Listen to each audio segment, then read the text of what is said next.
بہت چلو ٹھیک ٹھیک.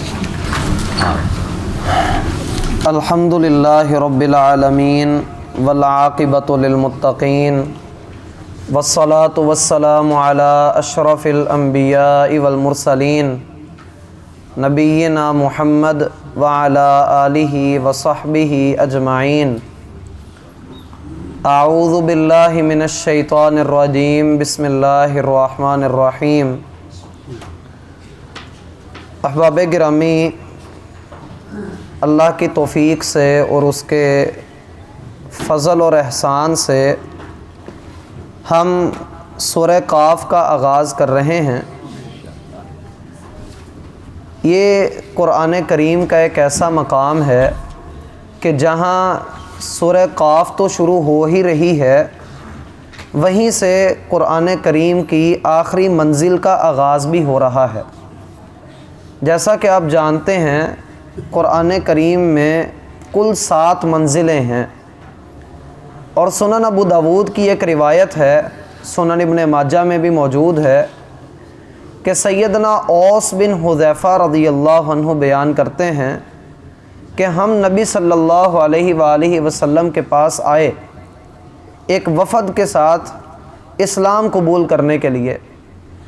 تو اکثر آپ علیہ السلام کا معمول تھا کہ آپ عشاء کی نماز کے بعد ہمارے پاس آتے اور کھڑے کھڑے ہمارے ساتھ بات چیت کرتے اور لمبی گفتگو کرتے، اور وہ گفتگو بسا اوقات اتنی زیادہ ہوتی کہ آپ کبھی ایک پاؤں پر کھڑے ہوتے اور کبھی دوسرے پاؤں پر کھڑے ہوتے.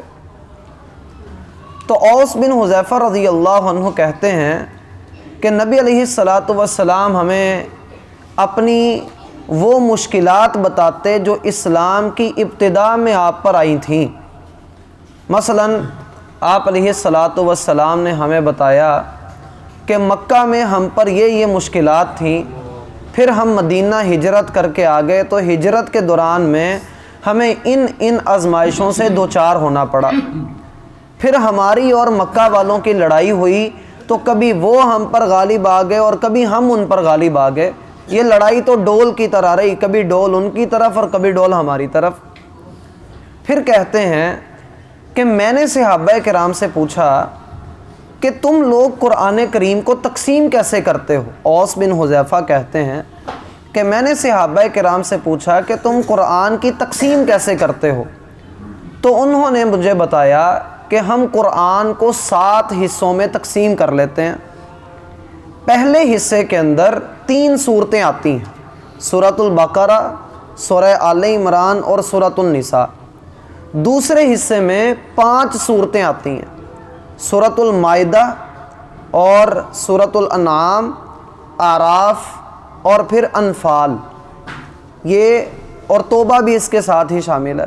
یہ 5 صورتیں دوسری منزل کے اندر دوسرے حصے میں آتی ہیں.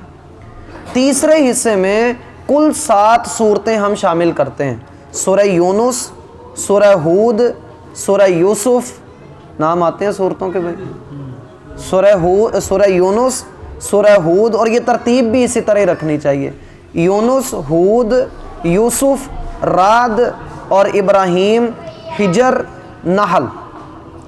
تیسرے حصے میں 7 صورتیں ہیں، قرآن کی تیسری منزل میں 7 صورتیں ہیں. پھر ہم پہنچ جاتے ہیں 15ویں سپارے پہ، یعنی چوتھے حصے میں.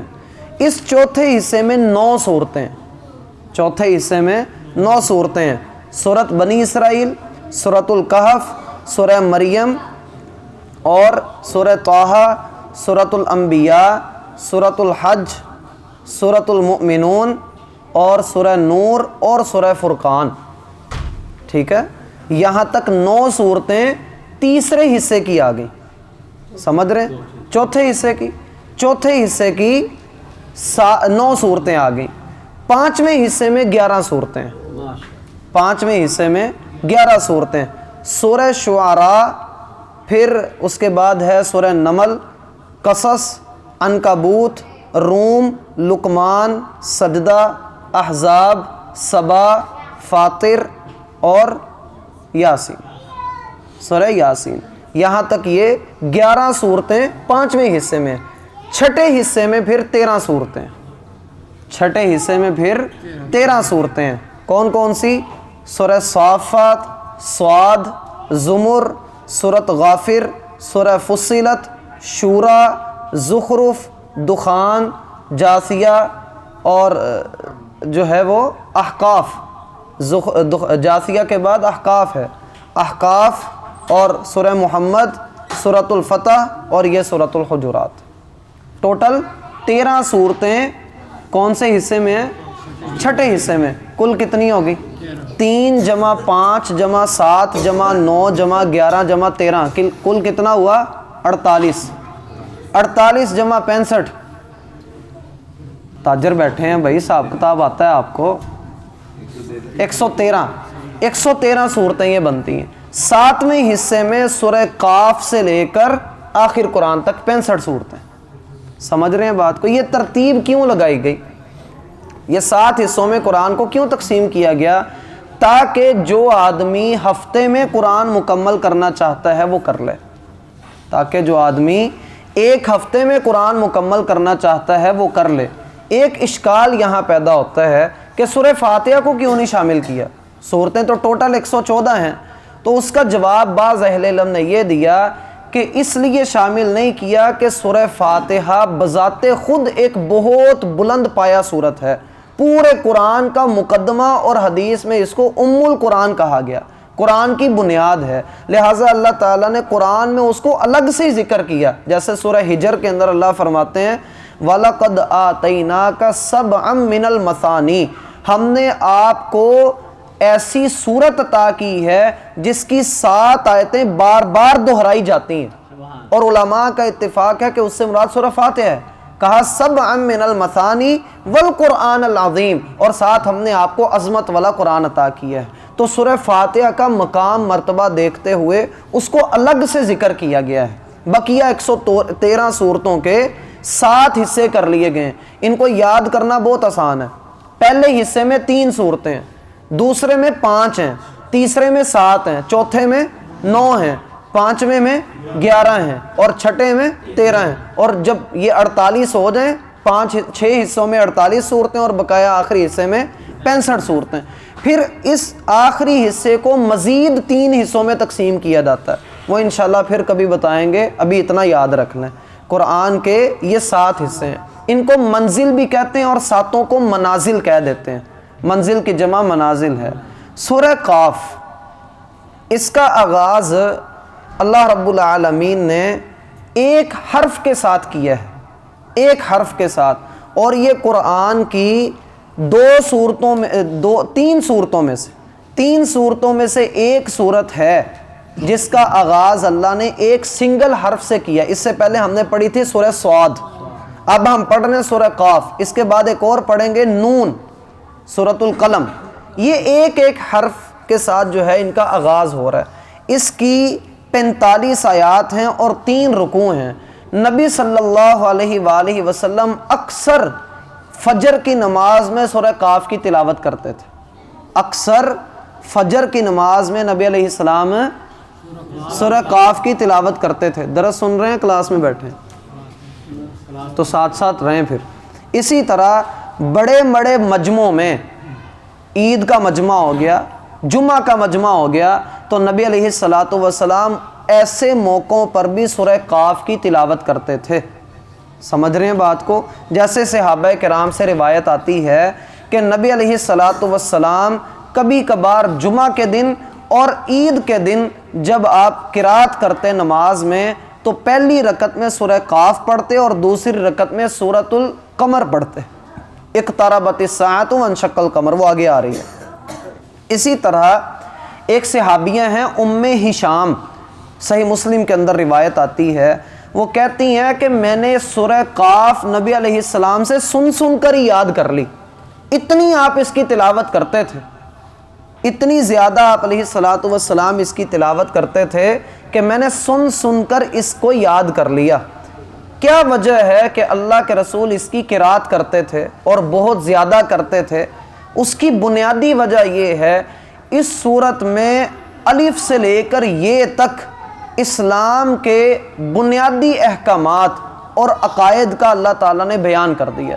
انسان پیدا کیسے ہوا، زندگی کیسے گزارتا ہے، عملوں کی جزا کس سکیل کے اوپر ملے گی، کیا پیمانہ ہے، قیامت والے دن لوگوں کا انجام کیا ہے، پچھلے جو لوگ گزر چکے ان کا حال کیسا ہوا، اور مومن کے لیے کن چیزوں کی ضرورت ہے اور وہ کون سے اعمال کو اختیار کرے، اور قیامت والے دن کی ہولناکی کیسی ہوگی، اور انجام کے اعتبار سے کون کہاں جائے گا، یہ ساری چیزیں اس سورت کے اندر اللہ تعالیٰ نے جمع کر دی ہیں۔ اور نبی علیہ السلام اس سورت کو پڑھ کر بسا اوقات رو بھی دیا کرتے تھے۔ نبی علیہ السلام اس سورت کو پڑھ کر بسا اوقات رو بھی دیا کرتے تھے۔ تو اس کا آغاز ہوتا ہے حروف مقطعات میں سے قاف سے، جس کو عام طور پہ ہماری دکانوں یا ہمارے گھروں میں لوہے قرآنی لکھ کر لٹکایا جاتا ہے کہ رزق میں اضافہ ہوگا، برکت آئے گی۔ تو بھائی نبی علیہ السلام سے ایسا کچھ بھی ثابت نہیں ہے، نبی علیہ السلام سے ایسا کچھ بھی ثابت نہیں ہے کہ آپ نے ان کا تعویذ بنا کر لٹکانے کا حکم دیا ہو۔ اور قرآن کی 29 صورتیں حروف مقطعات سے شروع ہوتی ہیں۔ قرآن کی 29 صورتیں، ہم کون سے نمبر والی پڑھ رہے ہیں؟ 28ویں، ہم 28ویں پڑھ رہے ہیں، اس کے بعد ایک اور آئے گی، بس بقایا ساری جو ہے وہ اپنے اپنے انداز سے شروع ہوں گی۔ اور حروف مقطعات، ان کا اصل معنی اللہ بہتر جانتا ہے۔ اگر ان کے اوپر کوئی اعتراض ہوتا، اگر ان پر کوئی اعتراض ہوتا تو سب سے پہلے کافر کرتے، سب سے پہلے مشرکین مکہ ان پر اعتراض کرتے۔ تو پتہ یہ لگتا ہے کہ انہوں نے اعتراض نہیں کیا۔ کیوں نہیں کیا؟ کیونکہ وہ بھی اپنے شعر و شاعری کے کام میں ایسے الفاظ استعمال کر لیا کرتے تھے۔ سمجھ رہے ہیں بات کو؟ اور قرآن کا یہ حصہ جو ہم شروع کر رہے ہیں، اس حصے میں آپ نوٹ کریں گے کہ بنیادی طور پر قیامت کا ذکر بار بار آتا ہے۔ اور اس مقام کے اندر درمیان میں 10-15 صورتیں ایسی آئیں گی جو مدنی صورتیں ہیں، جن کے اندر احکامات اور مسائل ہوں گے۔ بقایا مکی صورتیں بہت زیادہ ہیں، بہت زیادہ مکی صورتیں آئیں گی، اور ان مکی صورتوں میں اللہ تعالیٰ زیادہ تر فکر آخرت پیدا کریں گے۔ اور دوسری خوبی یہ ہوگی کہ آیات چھوٹی چھوٹی آئیں گی، بڑی بڑی آیتیں نہیں ہوں گی، چھوٹی چھوٹی آیتیں ہوں گی ان ساری صورتوں کے اندر۔ اسی طرح بعض لوگ اس معنی کی ٹوہ میں شروع ہو جاتے ہیں کہ کاف کا معنی کیا ہے، الف لام میم کا معنی کیا ہے، اور نون کا معنی کیا ہے۔ تو میں نے عرض کیا کہ دو باتیں ہیں، اول تو اس کے معنی کو اللہ بہتر جانتا ہے، دوسرا یہ کہ اگر یہ کوئی قابل گرفت بات ہوتی تو کفار سب سے پہلے، چونکہ وہ تو تلاش میں رہتے تھے کہ کسی طریقے قرآن کو جھوٹا قرار دیں، تو وہ سب سے پہلے اس کے اوپر اعتراض کرتے۔ تو ایک اعتراض یہ بھی آتا ہے کہ قرآن تو کہتا ہے کہ یہ کتاب مبین ہے، ہر چیز کی وضاحت اس کے اندر موجود ہے، تو پھر اللہ نے ان چیزوں کی وضاحت کیوں نہیں کی؟ لہٰذا وہ پھر اپنی طرف سے لوگ اس کا معنی تلاش کرنے کے لیے نکل پڑتے ہیں۔ حدیث میں ہے جس نے قرآن کی تفسیر میں قرآن کے متعلق اپنی طرف سے کوئی بات کہی تو وہ اپنا ٹھکانہ جہنم میں بنا لے۔ حدیث میں ہے جس نے اپنی طرف سے قرآن کے اندر کوئی بات کہہ دی جو قرآن میں نہیں ہے تو وہ اپنا ٹھکانہ جہنم کے اندر بنا لے۔ اسی طرح بعض لوگ جو ہیں، مشہور ہے، بعض لوگ ایک آیت آج کل جو ہے وہ چل رہی ہے، اس کا ترجمہ لکھا ہوتا ہے کہ تمہارا رب کہتا ہے اپنے معاملات میرے سپرد کر دو، میں تمہارے اعمال کا، تمہارے معاملات کا محافظ نہ بن جاؤں تو کہنا۔ یہ اس کے نیچے لکھا ہوتا ہے جی القرآن، یہ قرآن کی آیت ہے۔ پورے قرآن میں ایسی آیت نہیں، پورے قرآن میں ایسی آیت موجود نہیں ہے۔ جیسے بڑی مشہور لوگ بات بیان کرتے ہیں، اے ابن آدم ایک تیری چاہت ہے ایک میری چاہت ہے، ہوگا وہی جو میری چاہت ہے۔ سنی ہے، یہ لوگوں نے لٹکائی بھی ہوتی ہے۔ تو یہ بھی اللہ رب العالمین کا کلام نہیں ہے، نہ حدیث قدسی ہے نہ حدیث رسول ہے۔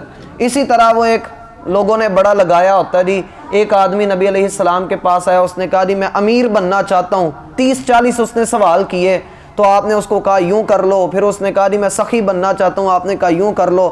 تو خالد بن ولید نے یہ سب لکھ لیا۔ تو یہ روایت بھی اللہ کے رسول سے ثابت نہیں ہے۔ مشہور ہو جاتی ہیں ایسی چیزیں کہ جی ایک بوڑھی عورت تھی، وہ اللہ کے رسول کے اوپر معاذ اللہ کوڑا پھینکا کرتی تھی، پھر بعد میں اللہ کے رسول نے اس کے ساتھ اچھا سلوک کیا تو وہ مسلمان ہو گئی، یہ بھی ثابت نہیں ہے بھائی، لوگوں میں مشہور ہو چکا ہے۔ تو بہرحال لوگوں نے اس کے بارے میں بھی کہا، کاف کا مطلب ہے قدیر، لوگوں نے کہا کاف کا مطلب ہے قدیر، کاف کا مطلب ہے قادر، بعض نے کہا کاف کا مطلب ہے قہار، بعض نے کہا کاف کا مطلب ہے رک جاؤ۔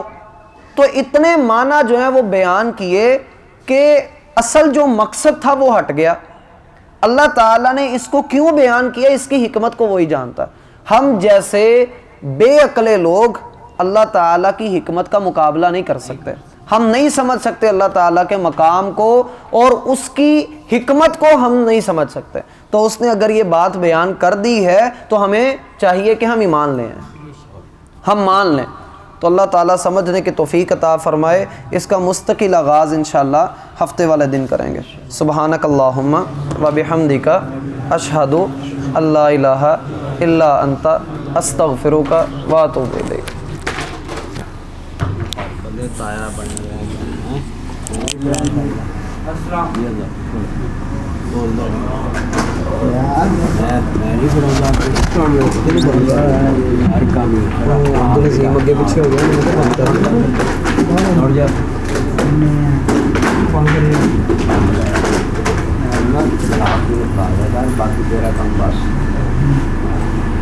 چلو